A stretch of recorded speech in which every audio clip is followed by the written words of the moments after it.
Oh, it's buffering. Oh, good.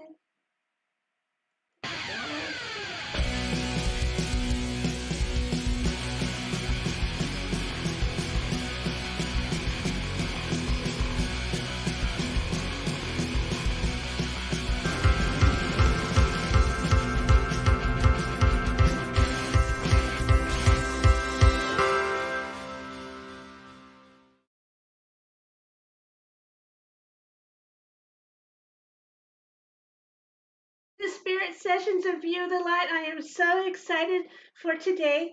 Bex Marie is on vacation, and Rhonda is learning a new skill. But knowing Rhonda, I bet she's teaching just as much as she's out there learning, and it's going to be exciting to hear about that when they get back. Welcome to Spirit Sessions of View the Light. Go to YouTube and subscribe and share it out. Go to our page, Spirit Sessions of View the Light on Facebook, and join us. And then on the podcast, we'll be seeing you soon. So I'm not alone, though. You see, it looks like I'm all alone, but I'm not. I have a co-host today, and it's one of my wonderful and beautiful friends and author of Activating the Flower of Love. And I'm going to introduce her now. Yay, it works. Welcome, Kim. Thank you. Yay, I'm so excited and honored to be a co-host again and to share sacred space with you and our beautiful guest of today. So I'm excited. Yay. So today we have Rachel Goodwin, and I want to tell everyone she's the one who introduced me to Sarah, and it was so emotional that even now sometimes when I hook up with Sarah, I am crying my eyes out, and it's been the most wonderful thing. Kim, what are you looking forward to about this conversation? I'm really looking forward to seeing what sparks and what her guidance is for the next year that is to come, but also for this time and space. Because I think when I connect with Sarah, she has an empowering message that we can all use, and I'm looking forward and also sharing sacred space in co-creation. So, yes. Woo-hoo. Okay, let's bring on Rachel Goodwin. Rachel, welcome to the show. Thank you. Yeah, I'm so excited. I'm like halfway through your that little book of Sarah, and so I've been reading that, and it's been exciting and inspiring since the first day you introduced me. Julie Diane, welcome. And so my first question that I really want to know about, and it's a conversation between all of us, it's not just a spot-on interview, it's a conversation. How did you come to be the one sharing Sarah with us? You know what I mean? How what was your life like before, and what was that day like? Well, yeah, I was kind of catapulted into it, really. I grew up like not as a spiritual person in any sense of the word. I think I would have described myself as an atheist probably when I was a teenager. And it all started for me when my mum died. I was 23 and 26, and she died of cervical cancer, and it was a misdiagnosed case. There was quite a lot of them in our part of the UK at the time where they just weren't looking at the smear tests properly, and they didn't pick up when people were sick, and then they didn't get their treatment. So I was just finishing the last part of my training as a psychiatric nurse. And she never got to come to my graduation because she passed the same month, and it completely broke my heart. And in that kind of breaking apart of me, I opened up to spirit. Yeah. So it was a very sad time, very tragic, and also the start of something incredible, because I had had many spiritual experiences when I was a child, but no one around me could speak to it or acknowledge it. And, I used to get quite scared when I was a kid. So having this experience of my mum passing, and then I could still feel her around. Like I knew she was there, and I didn't believe in that stuff, you know, but I was directly experiencing it. So I started working with the Tibetan book of Living and Dying. I think might be called that, but I think people will know what I mean. And I did all these rites for my mum, and it was actually her book. She had got really interested in this stuff maybe 2 years before she died. And it like wasn't how I was brought up at all. But I did all these rites for her, and I could feel they were working. I was like, oh my God, this is really happening. And that just started me on a path. And I learned healing. I just found that I could just do it. And I was like, okay, but I live in the UK. I don't know if it's the same in the US. Like you can't do anything in the UK without insurance, which means you need qualifications. So I went and trained, which is good because you really need to know how to protect yourself and your clients and everything. And then a couple of years after that, I got just prompted over and over again, learn to channel. And it was not how I saw myself. I mean, really, I'm quite an analytical person, like left to myself. But you know, it took a couple of years before I tried a mediumship circle, didn't work for me. It wasn't it just wasn't where I was. And then I found someone who was teaching like channeling archangels and ascended masters and goddesses. And like, oh, this is me. This is fantastic. And I sat in that circle for a year. And during that time, I was running a class. I just got back from Hawaii, from the Big Island. And I was running a class working with the place of Sanctuary. I think it's called Po'uhonua o Honau now. And I opened up to channel and Sarah came through. And I was like, who's this? What? You know? I mean, I was a real goddess person. I trained, and I still am, you know, I trained as a priestess of the goddess during this time. And like Mary Magdalene and Yeshua, you know, I was really connected to Mary Magdalene, Lady Nada, so strongly. So that was how she introduced herself to me. She said, I am Mary Magdalene's daughter. Yes. She knew that would be a way that I would feel like, okay, because I, you know, she didn't mean anything to me, like intellectually in my mind, but I recognized her energy. I recognized that she was this balance between the divine masculine, Yeshua, and Mary Magdalene, the divine feminine. I had connected with both of those energies before, and I could feel like the two there. And it was like, it was quite overwhelming actually, and a bit confusing to feel them both being held together in this kind of oneness thing. I was like, whoa, you know. And then so that was 2006, and then my life since then has been trying to work out what it's all about since then, to be honest. Yeah, beautiful. I think it's beautiful as you shared like your story, how it almost feels like your mom, when she passed away, she created this sacred nurturing space. And just because when you shared, I felt the heart expanding, and then it activated this journey for you. And I think for a lot of us, like we have these pivotal moments in our lives where we experience this deep grief, but then something opens up within us when we are able to deepen into that. And I think it's beautiful as you share that on your journey, how things unfolded, and that you could feel the template of Jeshua and Mary Magdalene coming together, and then Sarah in that.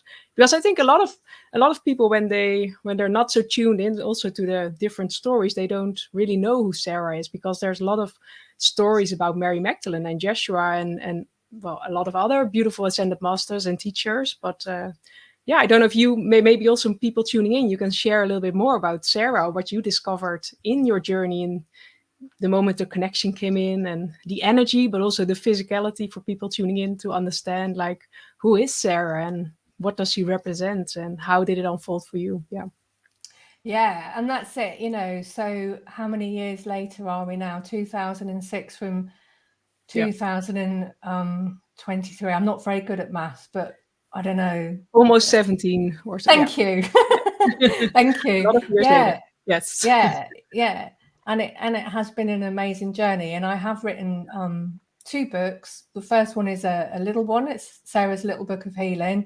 And then the second one, I tried to put in everything that I'd come across about Sarah, either through me channeling, or through what other people have told me, because she is an emerging mythology for our time, and she's rising up from the collective unconscious, and it's a very, very deep process. And this year is very special for her, as I mentioned sort of in my topic about like talking about what we're talking about today. But like if I was going to say anything about Sarah, it is about this balance between polarity. And, you know, that story I told about, you know, it was like the most heartbreaking point of my life so far that opened me up to spirit. That is kind of very Sarah. Because that is the world we're living in. We're living between these two polarities of light and dark, male and female, heaven and earth, sky. You know, it is kind of what is so special about living on the earth. And very few of us actually know how to navigate that in fullness so that we can hold both things. And just calling on Sarah, just bringing her in, her presence starts to facilitate and support you in holding that space. I mean, so I trained as a psychiatric nurse, and through that I went into a very kind of psychotherapy side of psychiatric nursing, where you really, really work very deeply with your wounds and with your trauma. And I've worked with some amazing therapists. And the best therapists I find, when you sit down in a room with them and they hold the space, you can suddenly feel all the stuff inside yourself that you couldn't feel before, because you needed to be held. You needed to be held. Mary Magdalene also does this. And Sarah has kind of learnt that from her mother. Her mother has passed this on to her. And so when I first met Sarah, I kind of thought of her as like, wow. So whenever I need a therapist in the room to create that holding space, I just call on Sarah. And suddenly I can feel everything that I've been disassociated from and wasn't ready to work with. And I don't mean like you feel everything. You don't feel everything. You know, it's only what you need to feel at the time. But it's very loving and very, very deep, her energy. But I also think the earth is ready now. It's like for us to move forward as a collective, we need to allow our feelings to be there. We need to be able to see every part of us, but for that we need love. And I think for me as well, when I tune in to Sarah, it is this unconditional love space that she will hold for us so that we can deepen into ourselves. So I think that's beautiful. But it is in, and I think it's interesting as I hear your story as well, like the nursing part and then this part opening up, you are also balancing then the rational mind and the heart and really embodying that part of like showing the way in that. And I think that's the most powerful way to share teachings. And I think also in that way, the ascended masters find you because you're ready to share from this embodied space and you understand the mind and the balancing of the heart. And so that's beautiful. Exactly. That's been my experience, is that, you know, little bit by little bit, she has shown me her way and I've embodied it. and it like might take me 2 or 3 years to live something that I can then explain in 5 minutes. Yes. And that other people can get then like that, because you know, through all these years the vibration on the earth has been really going up. And it, you know, it sometimes when you look around you sort of think, has it really? but energetically, you know, I'm really sensitive to energy, and I read landscape energies, I read like the energy of the earth. It's so much higher than it was like when I was born in 1970. There's a phenomenal difference, and I really focus on that because, you know, I'm very aware of what's going on in the world and the climate catastrophes that are going on and the state of the sea. And, you know, I love dolphins and whales, and there's so much stuff that is heartbreaking out there. And it really makes like the work that I'm doing that much more special to me, because Sarah is an ascended master for the new earth. She's come here to teach us and walk by our sides as we learn how to come into mastery ourselves. But yeah, I mean, going back to like what we were saying, where we are now, right now, it is about integration. It is about not being split off from our own wounding, because then we are acting it out basically in the world, whether we mean to or not. You kind of can't help it. If your wounding and your trauma is unconscious, whether it's ancestral, past lives, from this life, from another planet, you know, whatever it's coming from. And so we're coming into this time, which is really, it is a beautiful time, but it's very challenging as well. But that's the only way I believe we can also move forward. It is when we can fully say yes to every part of us, we can elevate. And it's inviting us to do things different than we have done it for many years and for many eons sometimes. And like the old paradigm way showed us to push things away and to not feel and to be strong and to be tough. But it's not moving us forward. So now, indeed, it can feel intense, but that is the transformation, because now we suddenly feel things. Because as we anchor, and I know you do as well, as we anchor our wisdom, our magic, it is inviting us to feel that in every cell of our body as we go through our chakra systems, like example. It's also like if you go to the lower chakras, when you anchor it, that's the moment we get to feel. We get to experience, but then you get to hold a very different vibration. So I think that's beautiful. And I think also that's why Sarah is moving forward. Yeah. But I'm also interested, I don't know if that's already a question, like the blue rose lineage, what that represents and how that is aligned to this time. Yeah. So since last year, it appeared, the blue rose energy appeared a few years ago. So where I live in Denmark, so you can probably hear that I'm British, but I married a Danish guy. And we have a son, Benji, who's 10 now. And he has special needs. He has autism and ADHD and is a complete like star child. And that's been another whole like amazing journey, like again full of challenges and tragedy, and then amazing gifts and so on and so forth. But yeah, where we live, it's a town called Roskilde, and it's 20 kilometers outside Copenhagen, and it is full of sacred springs. Really? Yeah. Wow. And like ley lines, and you know, it is just like a really incredible like place to live, like energetically. Again, the universe calling you there for a reason.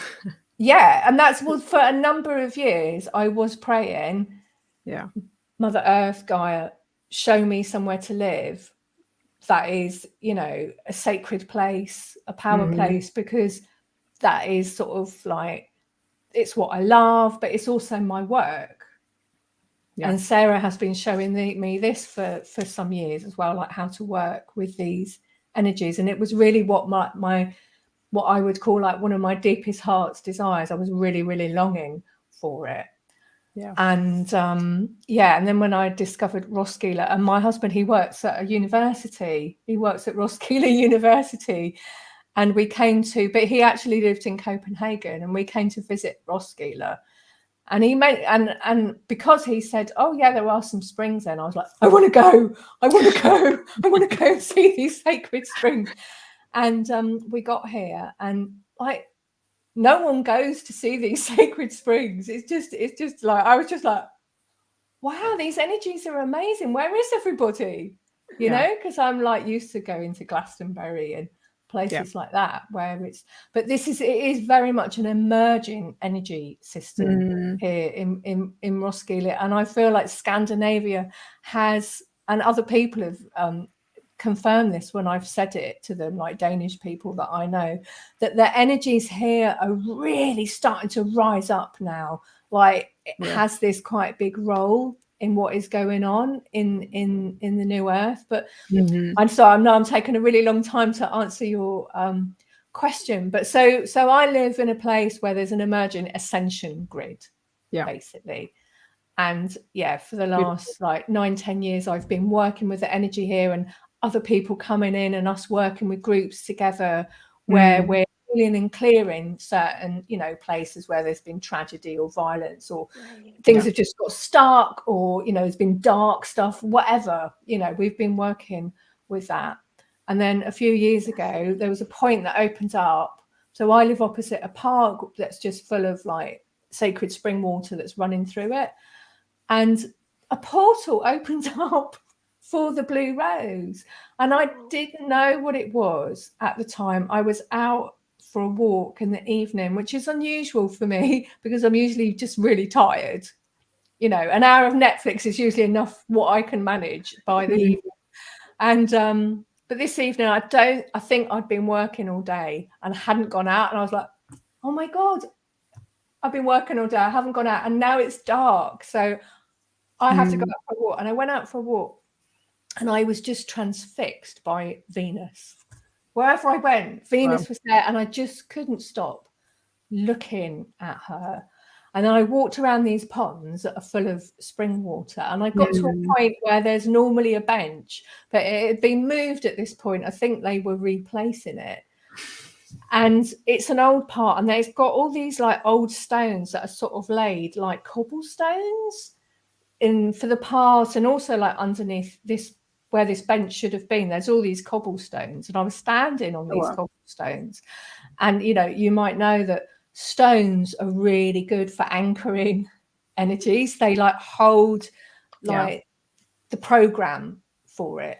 And I was standing on these stones looking up at Venus, and then this energy just started pouring through me, and I went into trance basically, because I'm a channel, going into trance is it's second nature to me. It's staying conscious. It's really the challenge for me, And so I'm looking at Venus, and all this energy is coming through, and I was like, oh my God, I don't know this. It was incredible. It was such a beautiful experience. And then as time went on, and then I went home, might have mentioned it to my husband. I don't know. I might have just sat down and watched an hour of Netflix, because it's a bit hard to say, oh yeah, I was over the road and I looked at Venus anyway. But I realized that had opened up a portal there. It took me some time, but every time I went past, I was like, oh, something there. And then because I think that was probably I don't think that's happened to me before. I don't think I normally go around with portals opening up permanently like that. And but then they put the bench back, and then I could go and sit over there, but I still didn't know what it was. And then I think I might have been researching, because I do a podcast sometimes. Maybe I do 3 or 4 a year now, but I interviewed a lovely lady called Mary Tobin. And she has a website called bluerosehealing.com, and she's got a channeling on there about the blue rose. And when I read it, I could feel the same energy as what was going on over the road. And I was like, oh, it's the blue rose, you know. Wow. And then nothing happened for another couple of years because COVID happened. And also I've been busy with my Sarah work, you know. She has kept me really, really busy. And then at the end of the last year, I just got obsessed with going and sitting over the road and sitting on this portal, basically. It was like, you know, like some people when they're pregnant, they just have to eat lemon ice cream or so. It was like that. I just had to keep going and sitting over there. And then it finally dawned on me that they wanted me to work with it and then to teach a class on it, which is what I've been doing. So that's sort of been my life, like the whole of this year and the last half of last year has just been. And I find when I work with energies, it is just for a really long time, it's just the energy, it's just the energy, it's just the energy. And that's them like working on like my, you know, body, bringing it all in. And then I get the information and then I get what they want me to teach people. Yeah. But most of the time, I don't know how that's for you, Teresa, as well, but most of the time we receive the energetic download. And then in divine time, we get to understand it with our consciousness. And I think it's beautiful as well, this blue rose portal open up, but it feels like there were some activations that needed to happen or whatever. And then suddenly the awareness came like, this is what it is. But you're already getting acquainted with it. And I think a lot of people tuning in will understand that sometimes the first initial spark will be there, but then it takes time to understand, like it's like the puzzle pieces falling together. So I think it's a beautiful example of, and also just sparking this interest or something. You standing on this place, this bench being away, I think, wow, yeah. And that's it. Yeah, so I feel I have a sort of a couple of what you could say that are main roles in this particular lifetime on the earth, and one is to make these connections on the earth. And I do feel that I have, so some people that I've met and a lot of people who have written to me over the years about Sarah feel they are soul aspects of Sarah. And I've never felt that about myself, but I have had a very strong knowing that I'm part of that lineage of Sarah and Mary Magdalene and Yeshua, and have this like DNA ability to do this stuff on the earth. So that portal that opened up over the road, I make essences from it and I send that out to the people that do the Blue Rose trainings, and it is incredible. It is just so powerful. And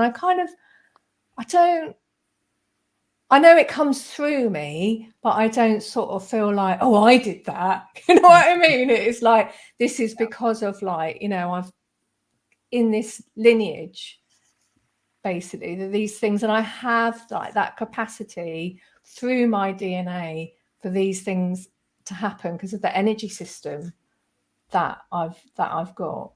Yeah. Beautiful. Oh, cool. Oh yeah, and then the other thing is, like, since I was a kid, I've always been like this.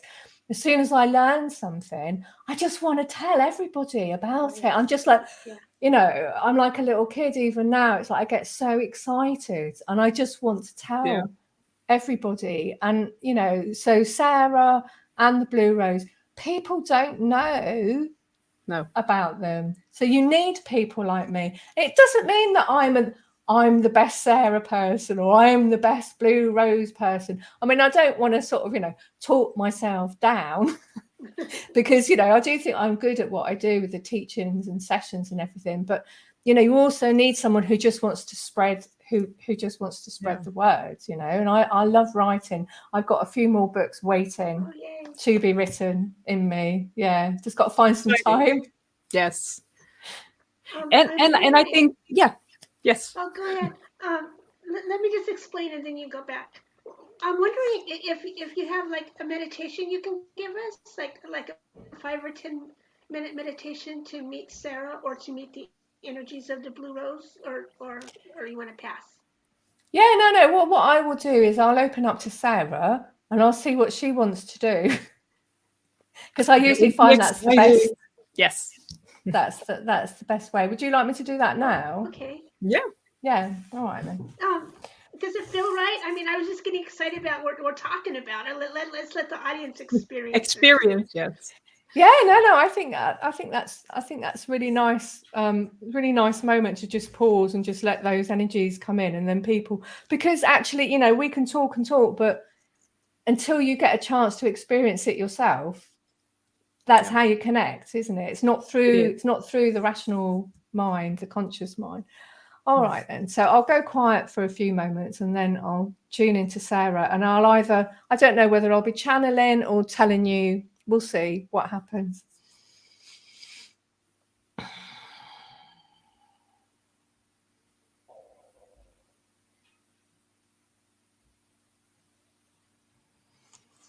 Blessings, blessings. I am Sarah.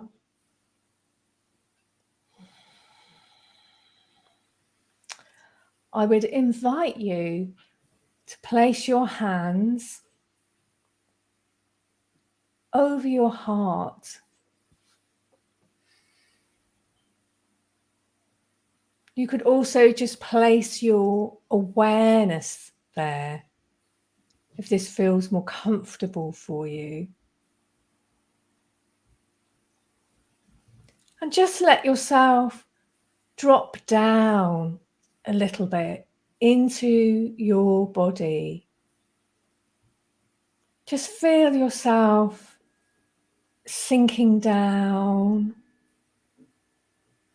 and resting in your body, which is actually the cradle for your soul, the expression of your soul in this lifetime.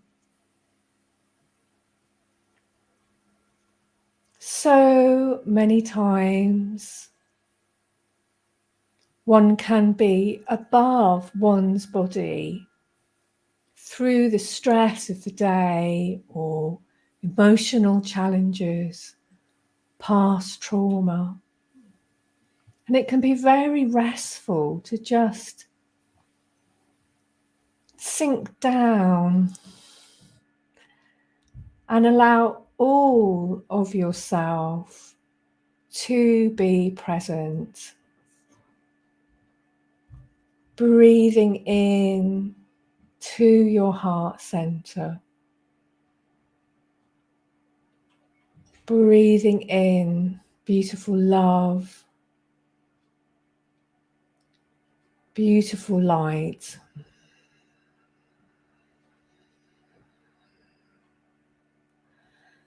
And a way that I teach is one of embodied ascension,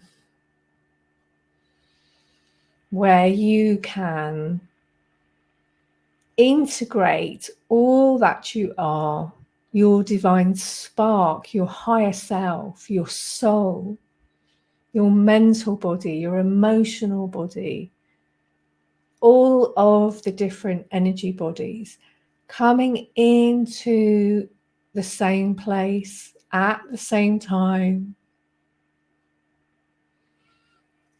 becoming vibrationally aligned. And this is where humanity is heading towards.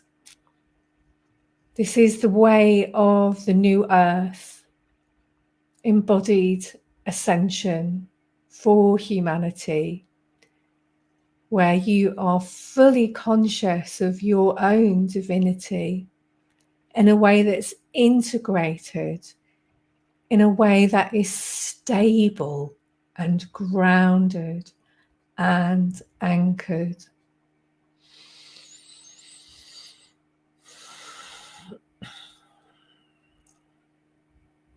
I am Sarah, and these are the words and the blessings that I wish to share with you this day. Blessed be, blessed be, blessed be. Amen.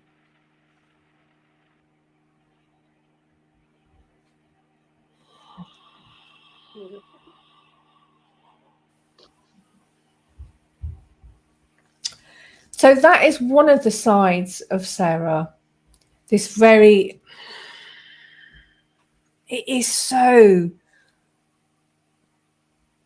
almost like a crone energy, like a woman who's lived a long time and knows her shit, basically.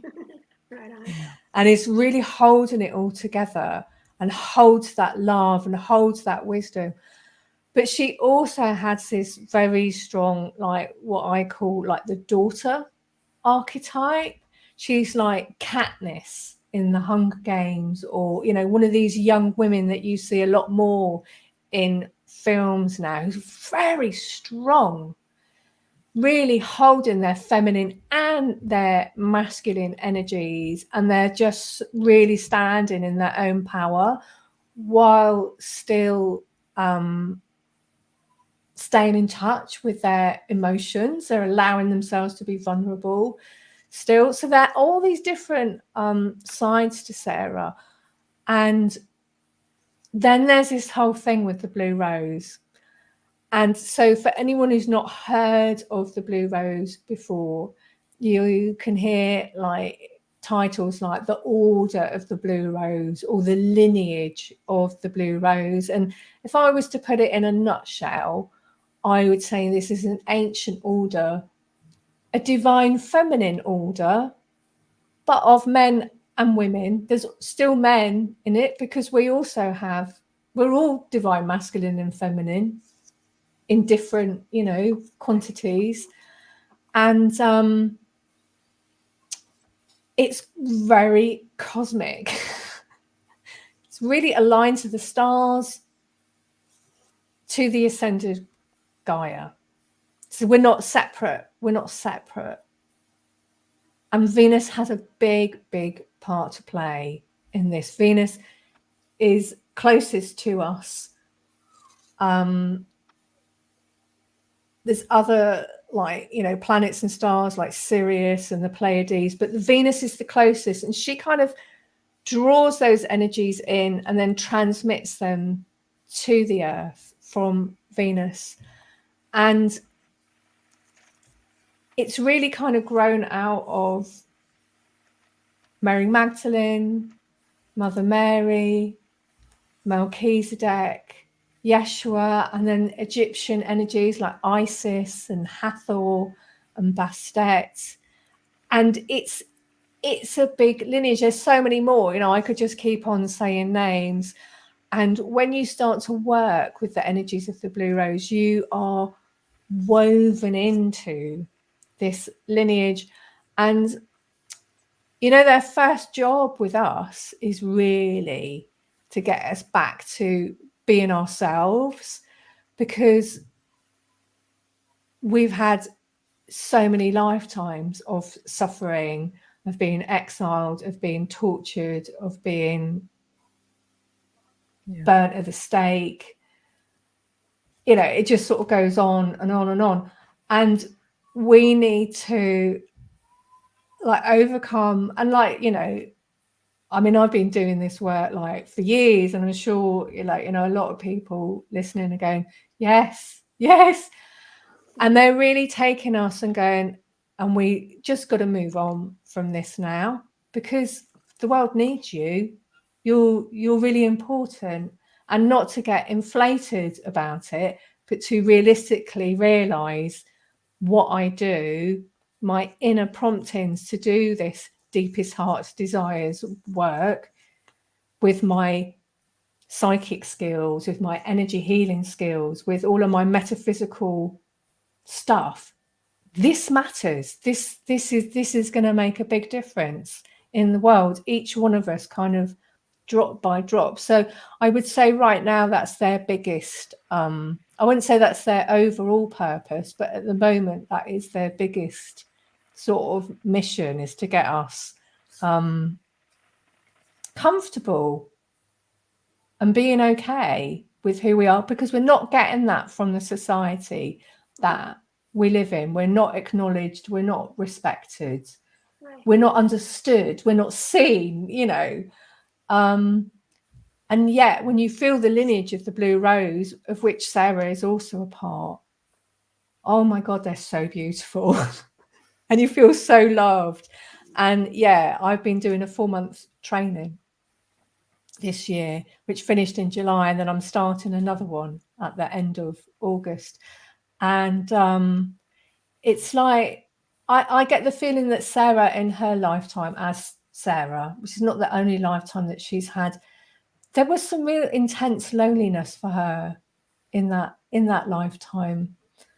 And now she's kind of at the center of this lineage because she's one of the new ascended masters, and it kind of represents like the younger people that are coming in to take it on from the older ones who've, you know, they've done their time, they've done a really good job. It's like the younger generations coming in with a new energy, and she's so loved, and it's like I can feel that so deeply in myself, this love that she is experiencing as well. Oh, wow. Because, you know, she's an ascended master, but there's also this very human thing with her, and it makes her very interesting to work with. And again, you know, a lot of people have confirmed this for me, because, you know, sometimes I do think, is it just me that thinks this? But Sarah is very present in the etheric, which is unusual for an ascended master. They don't tend to come down that low. And really the etheric, it is the physical. It's as close as you get to the physical without actually being materialized into matter. She's in the etheric, and that is because her role is so key at this point in our evolutionary time. I've done a lot of stuff working with her energies, and it has been a gradual descent into matter.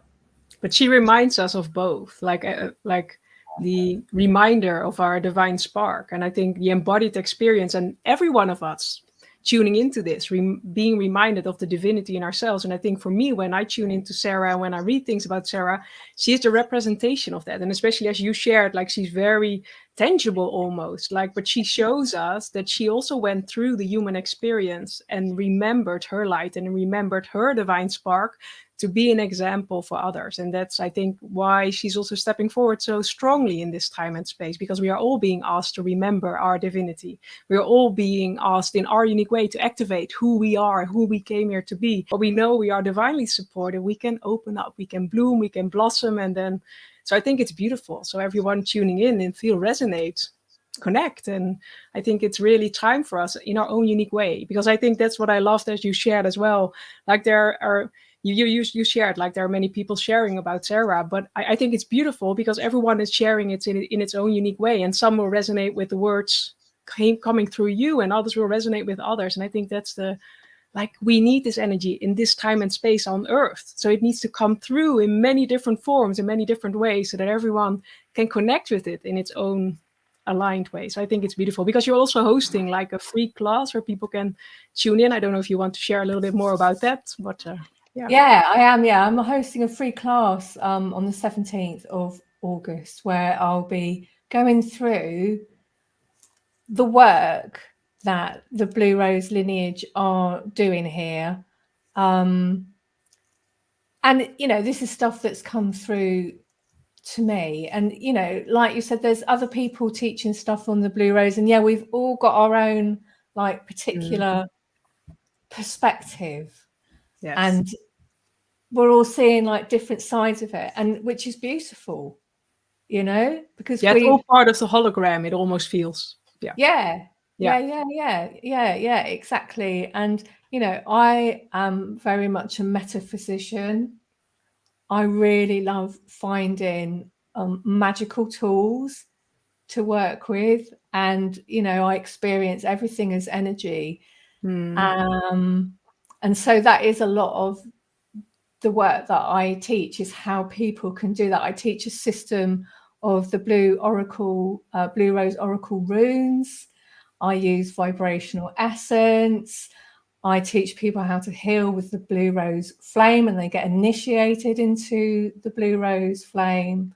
How to work with herbs, and make vibrational essences for the blue rose that you're called to. There's just so much of this kind of it's a structure and form that you can learn, but then you're very free within it to use your intuition and your deep instinct in how to make that happen. But yeah, I mean, just going back to what you were saying there, and I really love that you said that. So when I first started connecting with Sarah in 2006, I could find nothing about her, nothing at all. There was just like a channeling here and there, and I felt really alone. Yeah. And I got Cheryl Rose Hall to do a painting. I wrote to, could you do a painting about Sarah? There used to be a British magazine called Paradigm Shift that doesn't exist anymore, and she'd done this incredible like artwork on the front of it, and I just got compelled to write to her. I didn't know anything about her, and it's because I'd been looking at this picture and I was thinking, I wish that artist could do something like that for me about Sarah, because there's no pictures. And then I thought, oh, I could ask her. And so I did. And then she wrote back to me and she said, and because I sent her some of the channeling that I'd done about Sarah, where she's talking about, you know, her energy of being very green and, you know, the power of nature and of life force. And she wrote back to me and said, well, you probably didn't know this, but I'm really connected to Sarah. Oh, wow. Yes, you're already tuned in. She'd been working with her for quite some time, and I was just like, Yes. wow, you know, what was it? Yeah, I know. That was just sort of the first of many synchronicities that have happened over the years, which is very good for my analytical, rational mind, because it kind of needs this. It sometimes needs the confirmation. Yes, I get it. Yeah. So back then there was very little around, and like now it's really starting to open up. Although of course there are still like the majority of like the new age world doesn't know about Sarah, but I think it's going to quite soon. But it's really lovely now that I'm not the only person, and it also means that I'm not the only person that has to talk about her. You know. Yeah. I feel a bit more freed up now to do my bit. Oh, I get it. Instead of having to try and sort of cover the whole of it for everybody. And that's really nice, because I'll be 53 on Wednesday. And I'm like, oh, I don't have to carry quite as much now. Yeah. You know? Yeah. I love that. Yeah. We're reaching the end, and we still have a couple of more questions that are the hard ones that we put at the end of the show, because they take a little intuition and thinking and stuff. So the first question is you're out to give a speech or something, and there you are, and you're walking across the stage and you're shimmying, and they're playing your song as you're walking up to the podium, and you're feeling your strength coming in and everything. What song are they playing? Oh, wow. Well, that is quite a tough one, because I've got such a bad memory for the names of songs. Let me just tune in for a moment and see which one comes to me.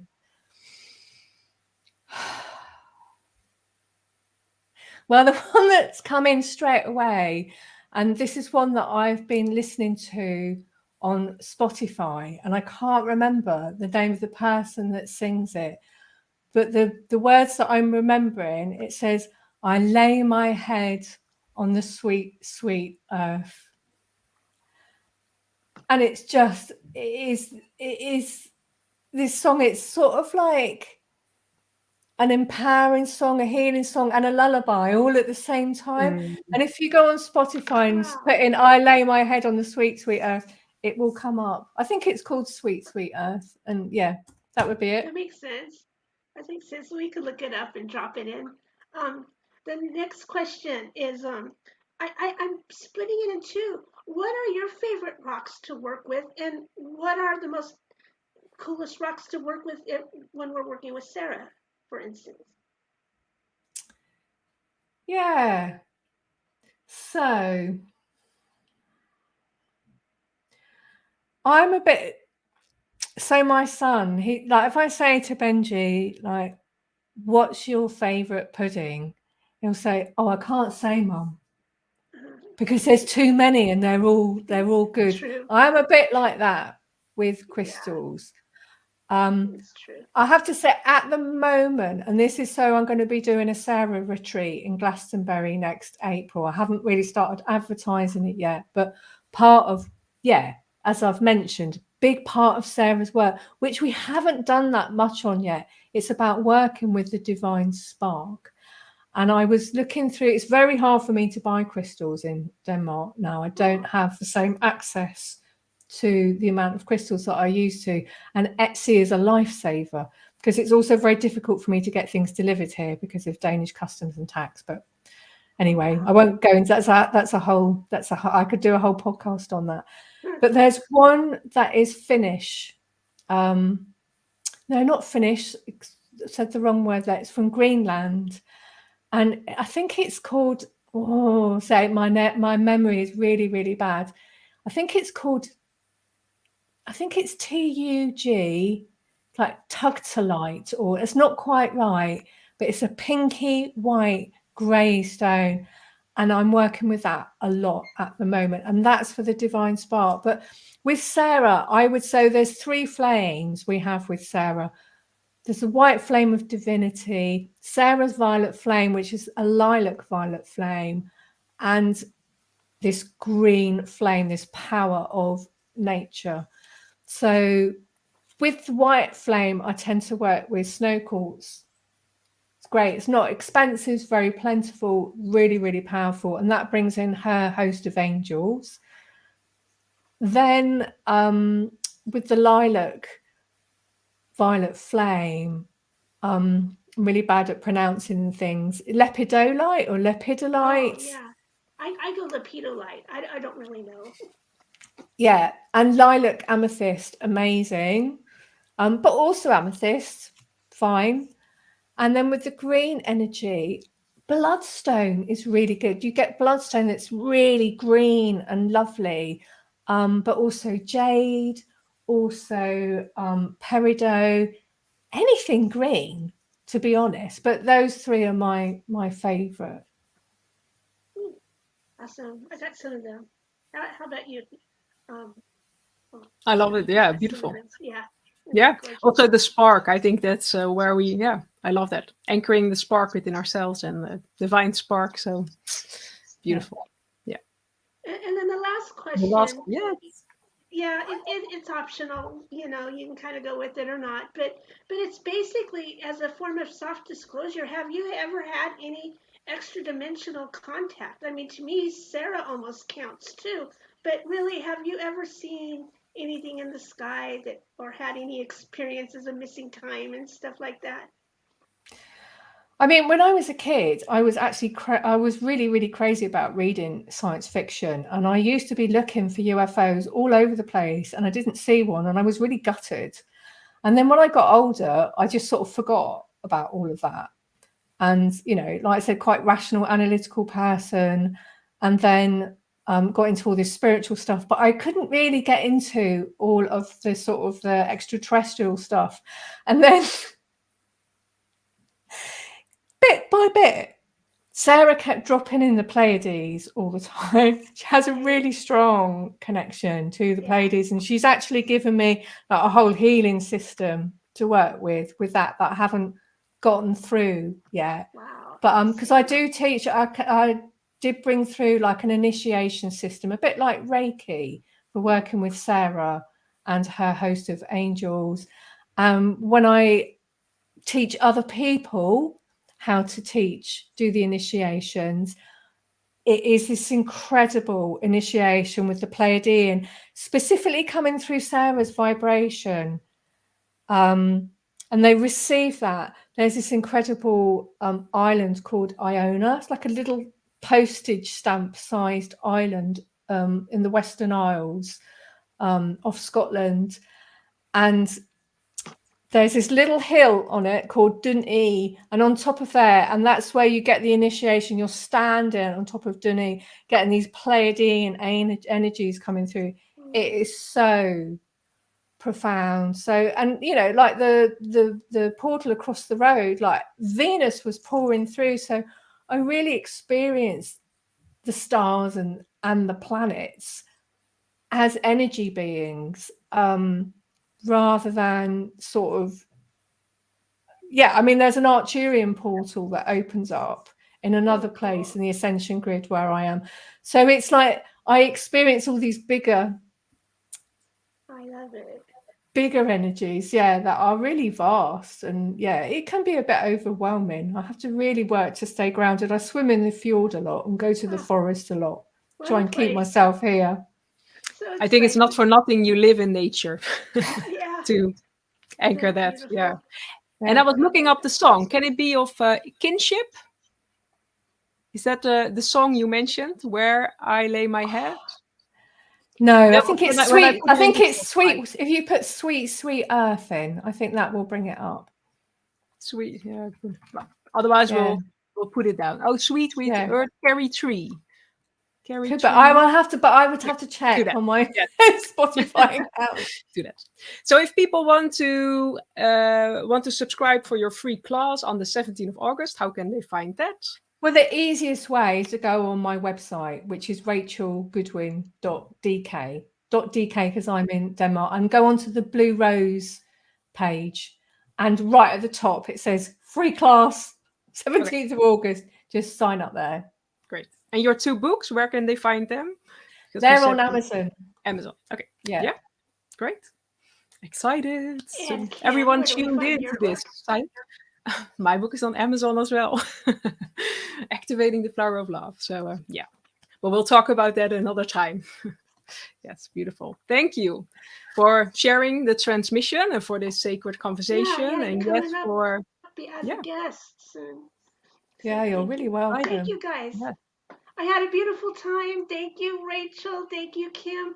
Thank you, Sarah. And thank you, the lineage of the Blue Rose, making it down through today for us. You know, it's really beautiful. And so Rhonda will be back next week, and the tech will be back to normal and everything. And Rachel, I hope we can have you on again sometime. Yes, I'd love that. Thank you very much for having me. It's been great. Thank you. And so we say Bio con Dios, or we say namaste, and we love you, and continue to follow your heart. And let me find that banner. I forgot about the banner, guys. Thank you, everyone.